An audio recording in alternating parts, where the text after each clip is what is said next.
Buddy, here we are. Morning, y'all. Today, Holy moly. DJ, today it was like one of these audibles, right? Because totally with Canada Day on Friday and US holiday, never even booked a guest for today. So we're gonna call an audible. We're gonna do Mayhem Monday on what? We're gonna do it on a Tuesday, y'all. On it. Shows you how. To the HPLS podcast. Live, relevant, and high performance information, conversations, and education weekly.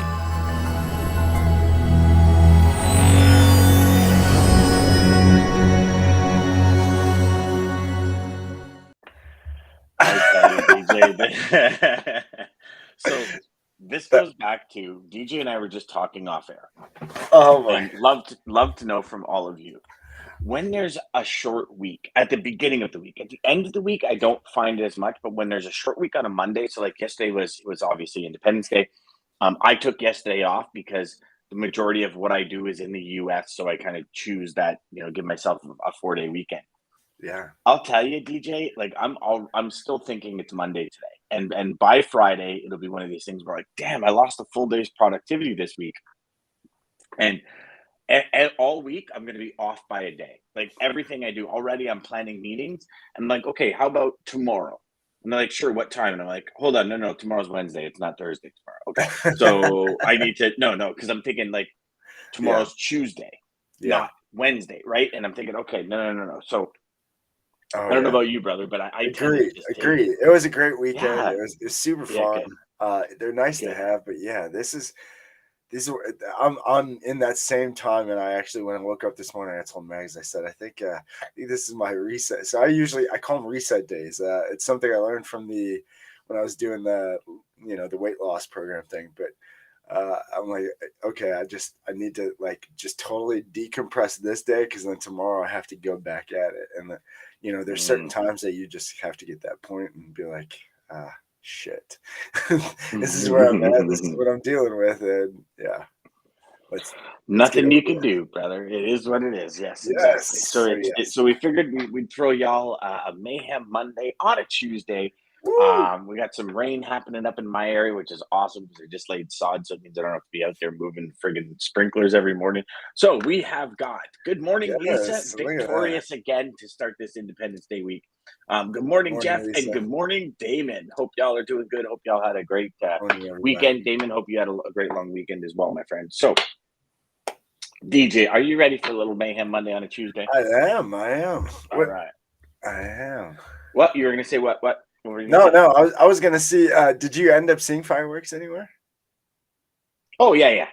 We actually, we right in like this corner, my wife and I were sitting out in the back, and we're sitting there, and all of a sudden these fireworks start coming up over the trees. We're like, this is perfect. We got this like beautiful view of fireworks. Yeah. We're sitting there. It was great. We had a great time. We had some friends over on Saturday night.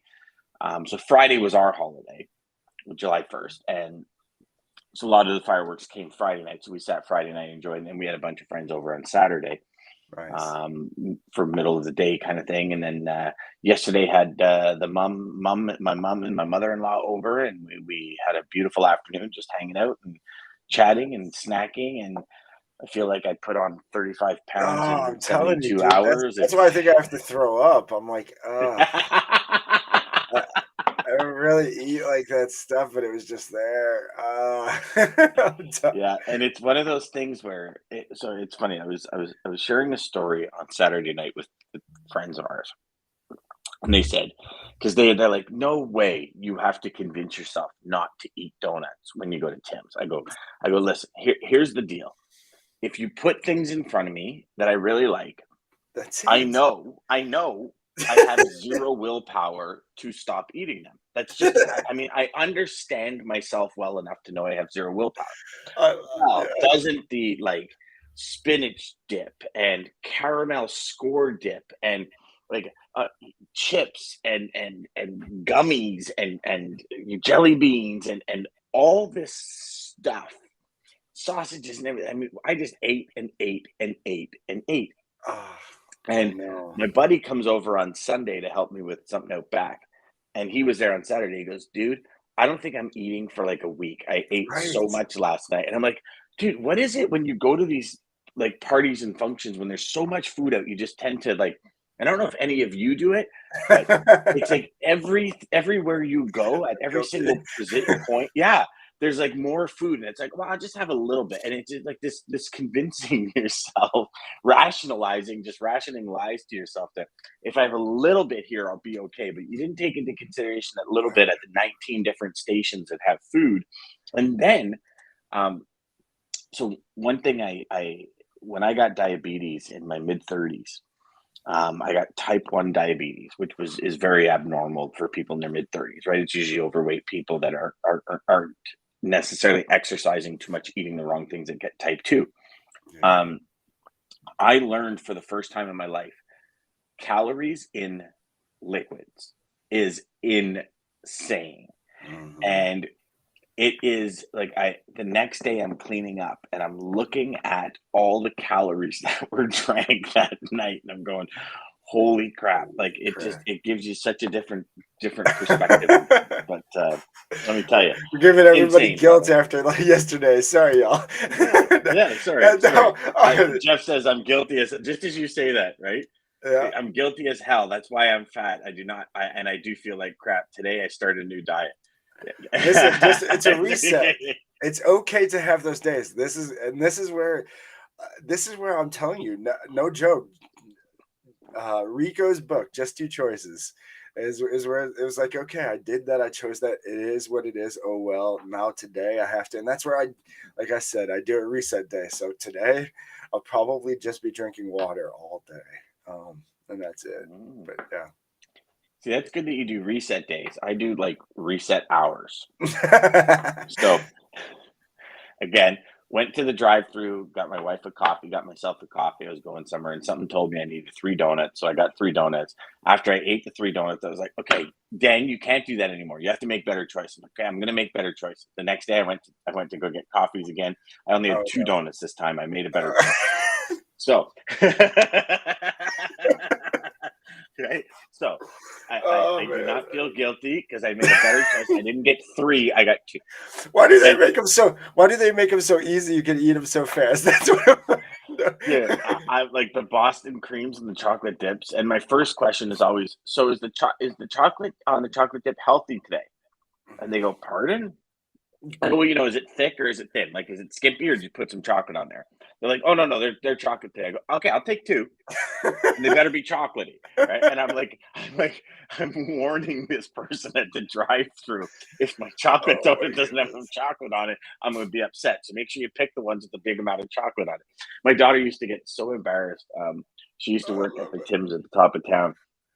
And I used to pull up on Saturday mornings when she was working. I'd be like, can I get 50 Timbits, please? And I said, and I want all the yummy sugary ones, none of those yucky plain ones. Said, Dad, you're so embarrassing. Then I get to the window, I'm like, hi, honey, how are you, honey? Hey, honey. Oh my gosh. Oh my God, just go. Yeah, just give him his stuff. It's free, go. And brother, it was one of my best moments. I'm like, I get in line, I'm like, oh boy, I can't wait for it. I get all excited. I'm like, oh, I can't wait, just to embarrass my daughter. It's hilarious. But I love it. Lisa says yes, reset, no guilt, no shame. That's right. Listen, yes. New day, new choices. That's it. And brother, listen, if you ate 27 handfuls of jelly beans, then just go for 26 next time, and it's a better choice. Trust me. You're limiting yourself. I agree. Yeah, I'll tell you. I got to tell you this story because you'll appreciate this, and everybody out there, you might have. So I kept telling Cooper, my 5-year-old. So he's my 5-year-old. Gonna see fireworks. I had like the worst luck this weekend. Thankfully, yesterday turned out amazing. But so we. Friday, we're gonna go see fireworks. We set up, we go to this park, there's no fireworks. I'm like, oh my gosh, I picked the wrong day. Oh, it's the wrong Why was there no fireworks? Well, because it was a different day. So I'm looking on Google and it's a different day. So then Saturday or Sunday, like, okay, there's fireworks for sure. I'm telling Meg, she's like, are you sure? I'm like, yeah, I think so. No, there was no fireworks Sunday either where we were at. I thought there was Sunday and Monday. They're only Monday. I'm like, oh my God, I suck at this. What is going on? So what you're saying is is you're not planning very many things for the future. That you're Not going to for the let somebody else fireworks, do at all the least. planning. Holy Yeah, crap, I suck at that. But anyway, so yeah, Monday. So then we're like, okay, we know for sure. I know for sure where they're at yesterday.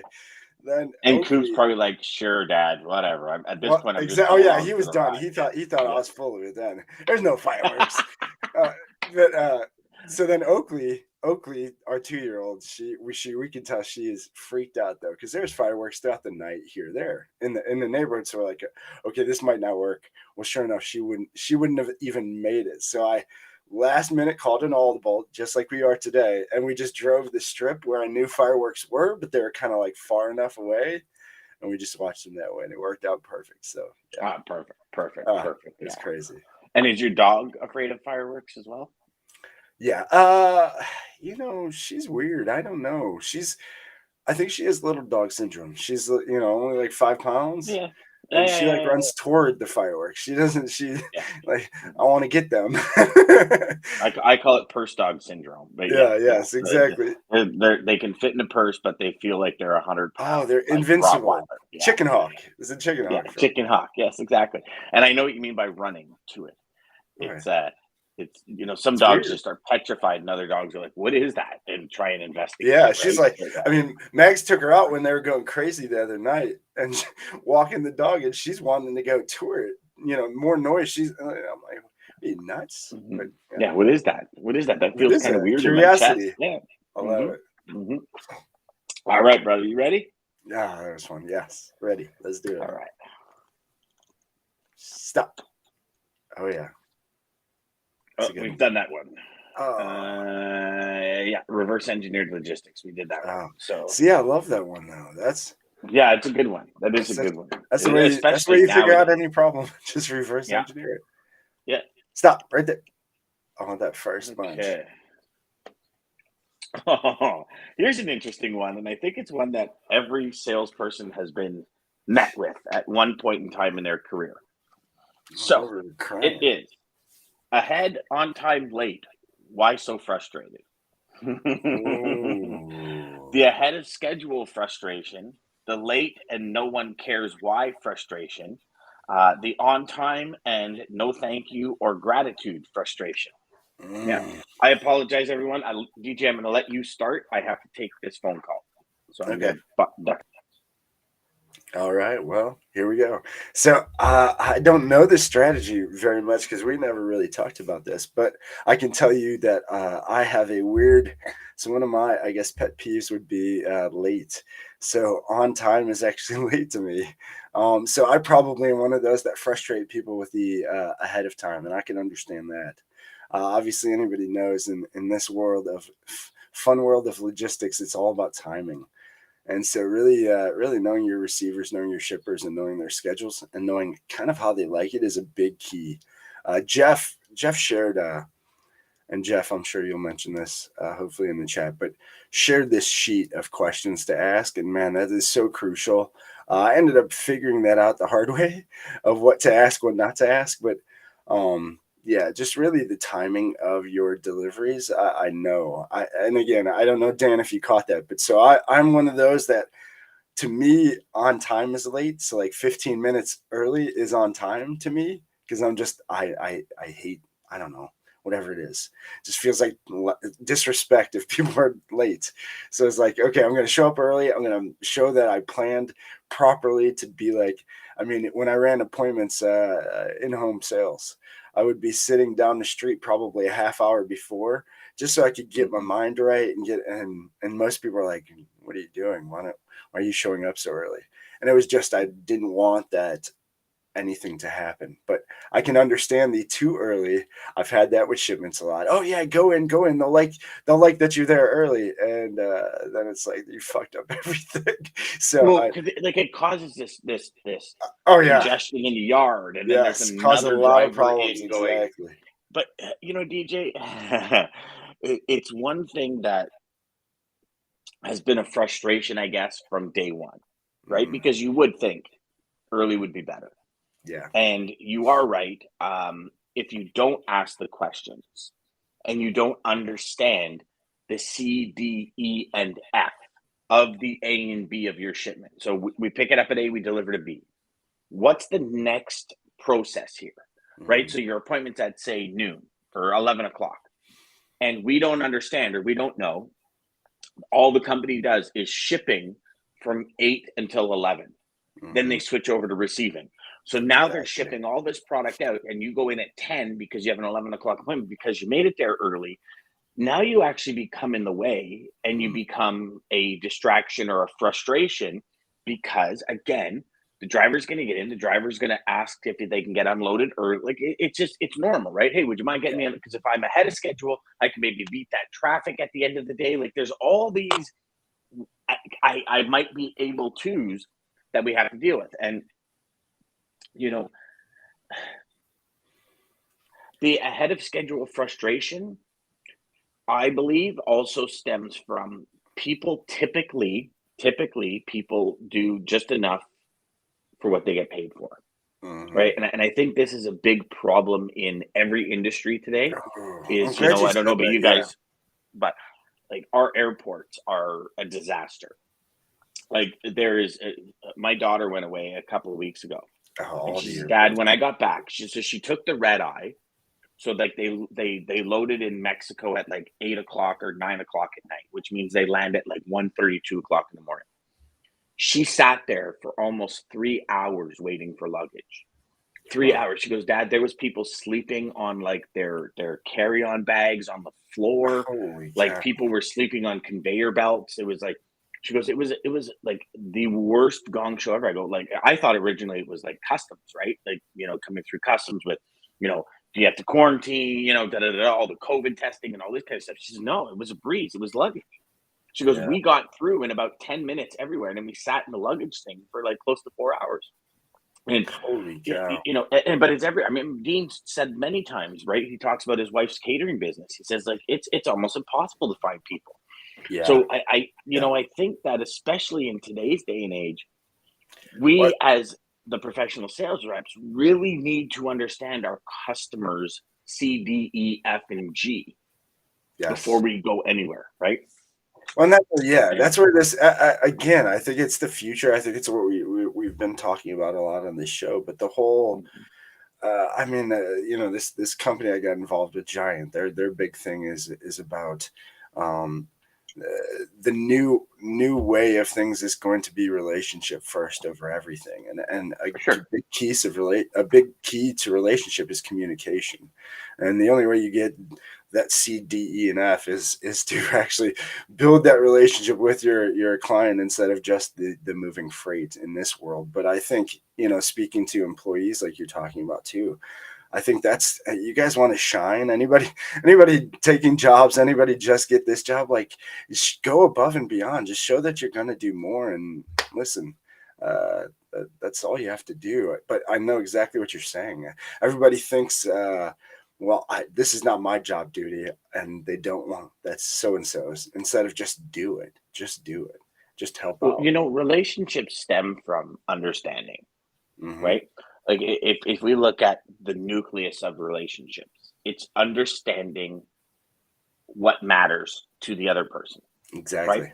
Yes. Your spouse, your children, like your friends, your colleagues, what matters to you. If as a friend, if I never focused on what matters to you, there would be no relationship. It's just what it is. And what matters to your shippers and receivers, what matters to your customers. And I honestly don't think you're able to send them a quote. You're able to start building a relationship until you understand what matters. Because if your relationship is built on price and their relationship is built on service, you're never going to connect on the relationship. It's that whole right message, right person scenario, right? Like, exactly. And it's that not understanding, because as a sales rep, my job is to get it from A to B. But your job is actually to facilitate C, D, E, and F. A to B is given. I remember a customer telling me one time where he says, okay, so what makes you better than everyone else? And we're talking probably 4 or 5 years into my career. And of course, the big thing was, 99.999% on time rate. I'm on time. And he goes, you have to be on time. Like on time is no longer a value add. Like if you're not on time and you're screwing me around, you'll never get business from me. So that's not even a value add.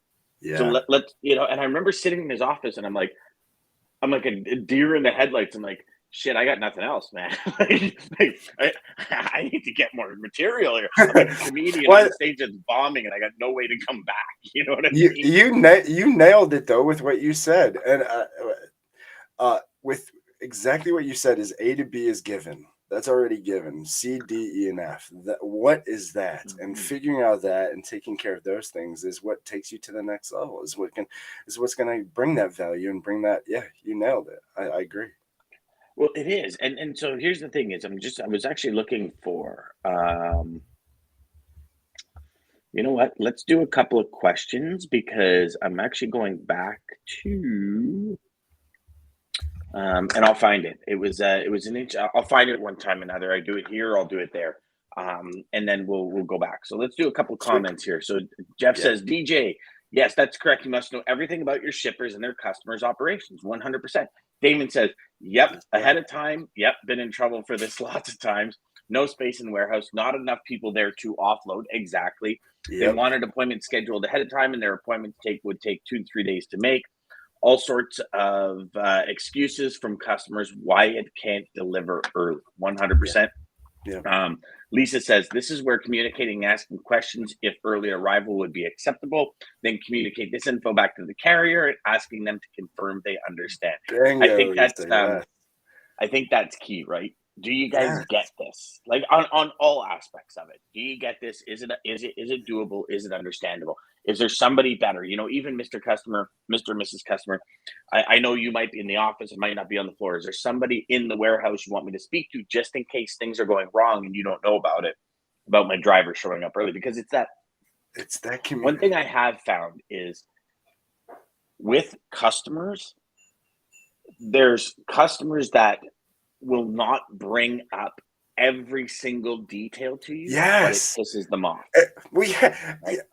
Well, I'm not even going to say what I wanted to go there because that would have put me in a lot of trouble. But yes, I agree. Now, would it have put you in more trouble than Mark Ridley saying that paper cuts hurt more than child? No, not that. Okay, I just want to make sure because I want to keep that comment alive because I want to make sure Mark gets as much. I think that's a trick women do too. They keep those secret things that bother them, and they just want to test you. Figure this out.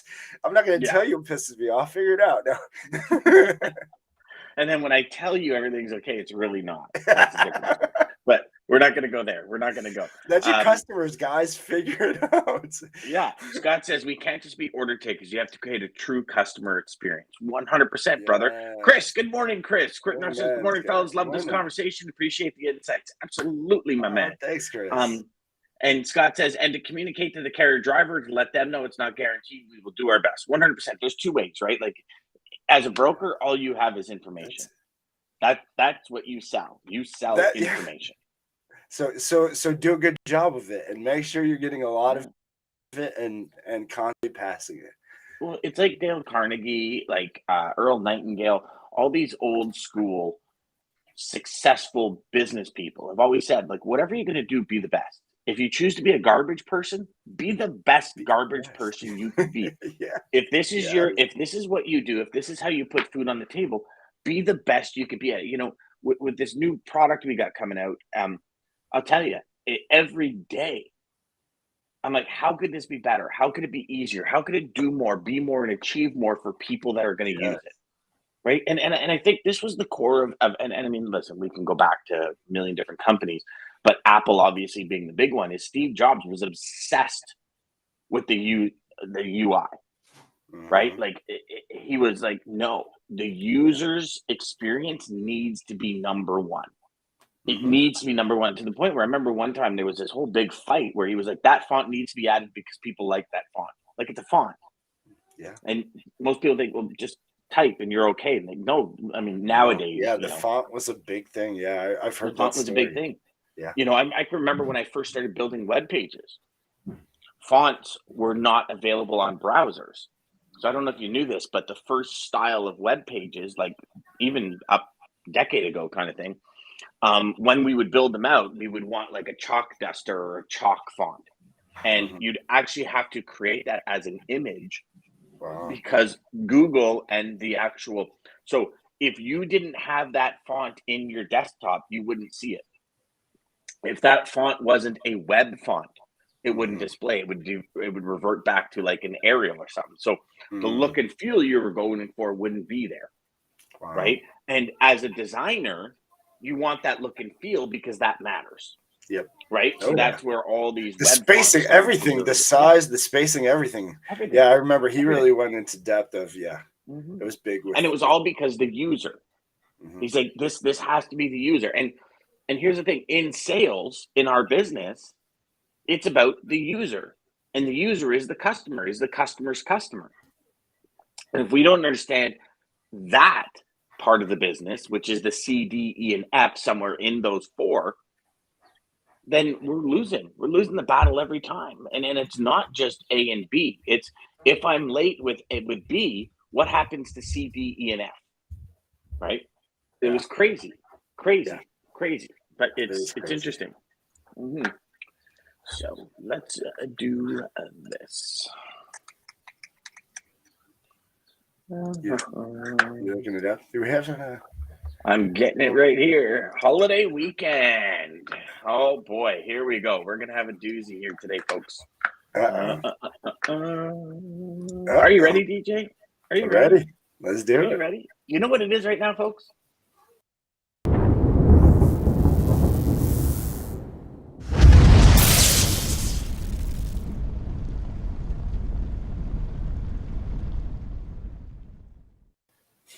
See, we try and bring y'all the lane of the day at quarter after, and then when I get babbling, DJ sends me private messages saying, "Dude, lane of the day, you missed it. Sorry. Yeah, that's what you guys see me doing over here.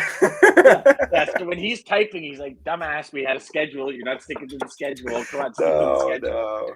So, I don't say those words, but yes, lane of the day, DAT. Lane of the day to come back from that IQ to Christina Ellington and Dean Crook. Thank you so much for this market analyst.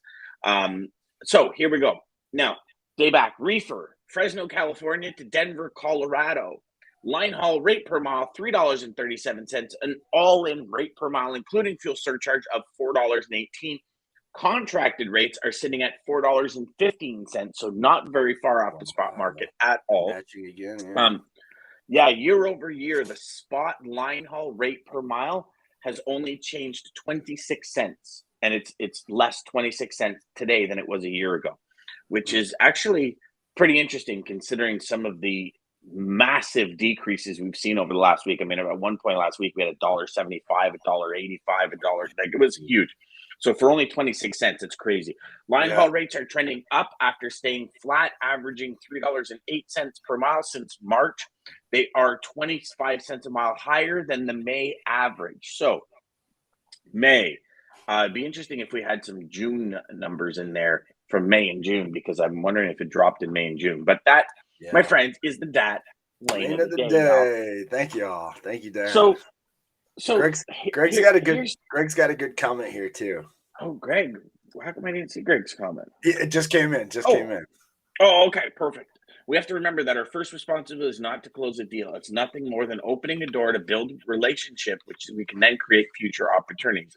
You can't get to the dinner table until you build that relationship by opening the door. I hate the fact that it doesn't show the whole comment on the screen. But you know, Greg, I agree, Greg. You're absolutely right. And you know, if we've listened to some of the amazing customers we've had on this show on Tuesdays, right? I'm so glad you're bringing this up. If we pay attention and almost, I'm going to say read between the lines, but really just take it at face value, not listening to respond, but listening to understand, right? Two big difference. You'll see it's all about questions. Every single customer said, ask me questions, engage me, get me talking. Like, ask me questions. And those questions come from everything we do. Like, what happens when we arrive early? Pardon? What happens when we arrive late? What is the fallout? What is the, throwing a rock in a pond? What are the waves that hit the shore? Yes. What is you? What does it do to your image, What credibility, is and your brand? boss pissed off about right now? I mean, whoever our guest was last week said it perfect. Help me make my boss look good. There you Yeah, go. What yeah, is pissing your boss yeah, off? What is yeah. driving him crazy? What is the difficulty? Because that might help you get even deeper into, that shipping manager or whatever might, just like we talked about, know their role, and so they're not trying to understand, but maybe we can help bridge that gap even between. I had this happen with two bosses, a plant manager and shipping manager. He's dealing with one thing, and he thinks it's just the shipping manager. Well, that's not his duty, so he's not thinking about it, but it is a pain. And if you could tie those things, It's like one of these things where if you take care of your customer's customer, Mm-hmm. you're living la vida loca, as Ricky Martin Yeah. used to say, How can they, yeah. right? And it's true. Like, but the buck usually stops at the customer, and not only that, it stops at the conversations of the customer.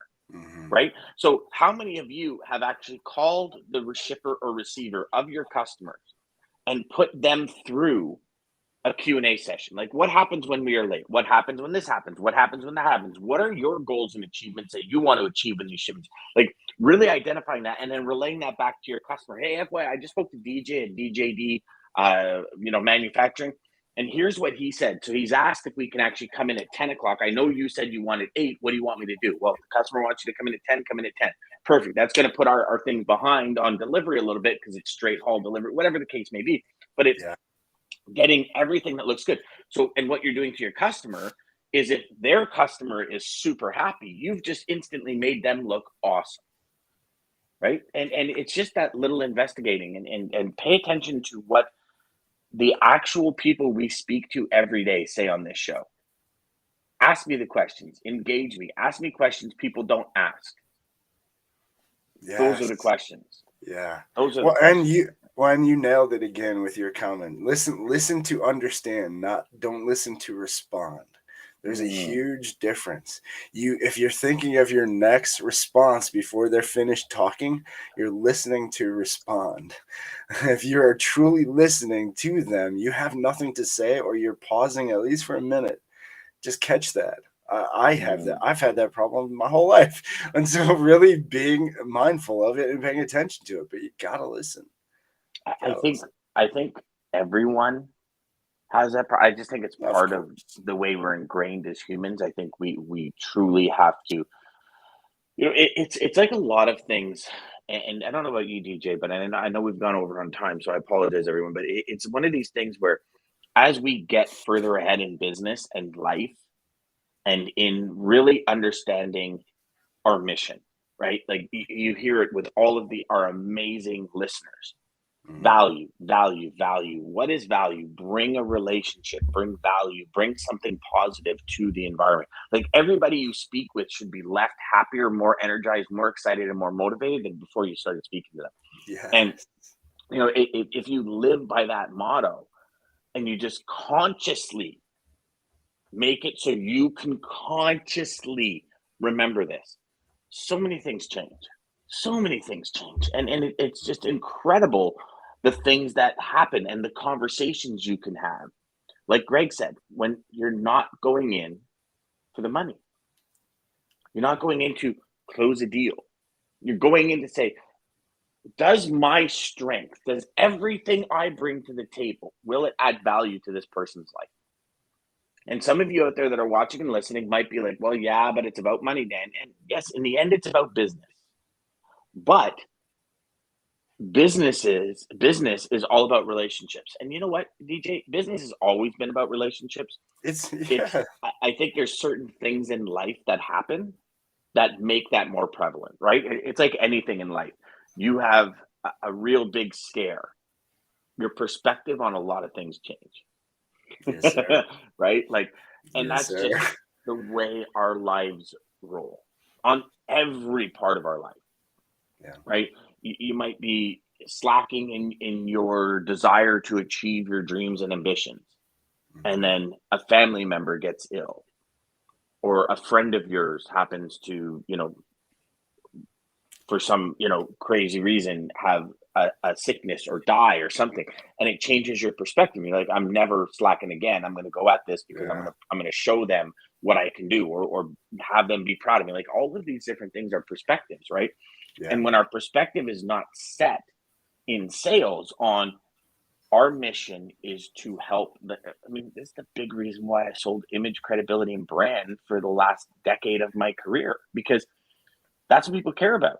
They really do. And you know, like, it was Tony Darnell who said, like, make me look good to my boss, make my boss look good to his boss. Okay, yes, it was That's Tony. You're right. Credibility, brand. Yeah, Tony Darnell. He's the one that said that. And even John Brewer said, and Gray, they said, like, listen, like, I got to look good. Again, they have somebody to look good. Yeah, they have somebody to respond to, and so you want to know what things we respond to our customer. They're responding to somebody. Who are they having to respond to, and what can we do to make that easier for them? That's it. You know what? Scott has a good one here. The goal is to have their customers start requesting you as the 100%. Bingo. Right? You get to that point. Yes, I've had that, and those are the best, because they can't even say anything, but just keep them on it. And Lisa says, how can I help? Exactly. If you aren't leading with that question in mind every day with everybody you meet and everybody you talk to, they will know. If you are leading with that in the back of your head, how can I help you, with every single person you talk to and come to, they will tell you everything you need to know. I agree. I truly agree. It. All right, brother. What do we got? That was fun. Hey, thank you all for the comments. Thank you for joining us. I got some energy from this, and I don't feel like throwing up anymore. So thank you. Perfect. I'm glad, DJ. Do you still have a bucket beside you, or did you kick it away? I do over there. I would have just but thank you, everybody, for joining us again. Short week today. Is Tuesday. This is not Monday, so don't get it confused. I know we have Monday up there in the title. Thank you, everybody. Monday through Friday, 9 a.m. till 9:30. Sales Chatter Live. Start your day right with us. Get motivated. Get the energy you need. Win, DJ. Thank you. And just rock the day. You need a reset day. You need to reset. Just be self-aware of how you're feeling and go help the next person you talk to. I had to take this quote. What's that? I had to take this quote. Favorite guy of mine, actually, my oldest son. I give a little to tell people how crazy I am. My oldest son is named after Kobe Bryant. That's how big of a fan I am of Kobe Bryant. So it's Kobe. It is my oldest son. Shout out Kobe. But so this is a Kobe Bryant quote. If you don't believe in yourself, no one will do it for you. Believe in yourself, guys. True words have never been spoken, my friend. Centurion Trucking, our motto is people before profit. Today's market requires more transparency, consistency, and focus on what our clients need to win. Centurion Trucking and American Logistics are poised to help their clients achieve and surpass their targets. If you're looking for a team that honors your needs, dreams, and aspirations, then get a hold of Daman at American Logistics or Centurion Trucking and start